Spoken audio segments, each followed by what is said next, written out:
કેમ છો બધા? આજે આપણે બનાવવાના છીએ એકદમ ઉનાળામાં એસી જેવી ઠંડક મળે ને એવી મેંગો લસ્સી. તો મેંગોની સિઝન આવે ને એટલે મને મેંગોમાંથી જુદી જુદી રેસીપી બનાવવું બહુ જ ગમે. અને લસ્સી તો એવું છે કે તમે આપણે નોર્મલ લસ્સી તો બેઝિક લસ્સી બનાવતા હોઈએ છીએ, પણ જ્યારે મેંગોની સિઝન આવે ને ત્યારે અમારા ઘરે મેંગો લસ્સી બહુ જ બધાને ભાવે છે. તેના માટે મેં શું લીધું છે, બે મોટી લીધી છે કેરી, જેને મેં કટકા રફલી કરી લીધા છે. હવે એક આપણે મિક્સિંગ બાઉલમાં આ બધી કેરી નાખી દઈશું, બધી આપણે, અને વગર પાણીએ આપણે એને ગ્રાઇન્ડ કરવાનું છે. સાથે થોડીક આપણે શુગર નાખશું, સાથે સાથે જ નાખી દઈશું. તો જો કેરી ગળી હોય ને તો પણ નાખજો, કારણ કે આપણે લસ્સીમાં દહીં હોય ને એટલે એની આપણે બેલેન્સ કરવા માટે. તો 2 ગ્લાસ બનાવું છું, 2 મોટી ચમચી આવી રીતે ખાંડ લઉં છું, અને વગર પાણી આપણે એને ગ્રાઇન્ડ કરી લઈશું. જો આપણે સરસ ગ્રાઇન્ડ કરી લીધું છે, અને એકદમ ઘાટું દહીં લગભગ 250 ml જેટલું લીધું છે 2 ગ્લાસ બનાવવા માટે. તમે વધારે બનાવવું હોય તે પ્રમાણે, અને એકદમ જો વગર પાણીએ સરસ ગ્રાઇન્ડ કરી લીધું છે. હવે બધા શું કરતા હોય છે, મેંગો લસ્સી બનાવતા હોય ને ત્યારે આની અંદર દહીં ને બધું નાખી દેતા હોય છે અને મિક્સીમાં ફેરવી નાખતા હોય છે. એવું કોઈ દિવસ નહીં કરવાનું.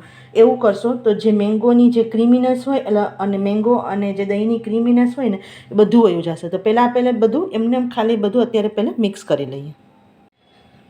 અને હવે સરસ આપણા વલોણાથી મથવાનું છે. આ એક પ્રક્રિયા એટલી સરસ છે, તમે એનાથી કરો ને તો બજાર જેવી જે એકદમ ક્રીમી જે તમને લસ્સી મળે છે ને એવી મળશે. કોઈ દિવસ બ્લેન્ડર નહીં ફેરવવાનું, મિક્સરમાં પણ નહીં નાખવાનું, અને આવી રીતે તમારે સરસ મથવાનું છે. જેટલું સરસ મથશો, એટલે કે આપણે આવું વલોયું ઘરમાં હોય, જેટલું સરસ તમે મથશો એટલું સરસ. અને આની અંદર હવે આપણે થોડુંક પાણી નાખશું, જો બહુ ઘણાને ઘાટી લસ્સી ભાવતી હોય ને તો એ પ્રમાણ નાખવાનું. અને ઇન્સ્ટન્ટ સપોઝ લસ્સી સર્વ કરવી હોય તો બરફ નાખવાનું. મારે હજી થોડીક વાર છે એટલે હું ફ્રીઝમાં એને ઠંડુ કરવા માટે મૂકીશ. એટલે અડધો ગ્લાસ જેવું આપણે પાણી નાખશું, એટલે આપણે મીડિયમ થિકનેસવાળી લસ્સી સરસ બનશે. અને આવી રીતે સરસ આપણે વલોવાનું છે જ્યાં સુધી એકદમ મર્જ ન થાય અને એકદમ ક્રીમી ઉપર ફીણ ન વળે ત્યાં સુધી. જો આપણે મેંગો લસ્સી એકદમ તૈયાર છે, અને એકદમ રાઈપ મેંગો હશે ને એટલે એકદમ પાકી ગયેલો મેંગો હશે ને નેચરલી, તો તે તમને કદાચ કલર વિડીયોમાં દેખાતો કેવો હશે, પણ એકદમ કેસરી કલર સરસ લસ્સી થઈ છે. અને જેમ મેં પહેલે કીધું કે મારે હજી જ્યારે સર્વ કરવાની વાર છે તો હું ઠંડુ કરવા ફ્રીઝમાં મૂકીશ, પણ અત્યારે તમને બતાવવા માટે હું તમને ગ્લાસમાં સર્વ કરીને બતાવું છું. પણ તમે આને જો ઇન્સ્ટન્ટ સર્વ કરવું હોય તો બરફ નાખજો, અને જો વાર હોય તો આ ફ્રીઝમાં એમને તમે થોડીક વાર લસ્સી ઠંડી કરવા રાખી દેજો. લસ્સી ઠંડી મજા આવશે.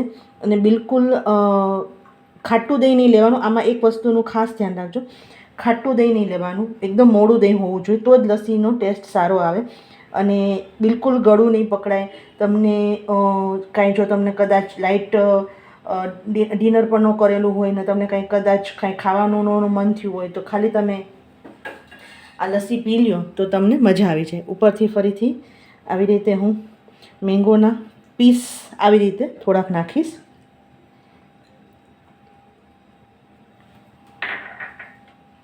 થોડાક આપણે ડ્રાયફ્રૂટ્સ નાખશું. તો તૈયાર છે આપણી મેંગો લસ્સી. એક વખત જરૂર ટ્રાય કરજો. ગમી હોય તો પ્લીઝ લાઇક, શેર અને સબસ્ક્રાઈબ કરી દેજો. સાથે બેલ આઇકન દબાવી ઓલ દબાવી દેજો, જેથી આવનારા બધા વિડીયોની નોટિફિકેશન તમને મળતી રહે. આવજો.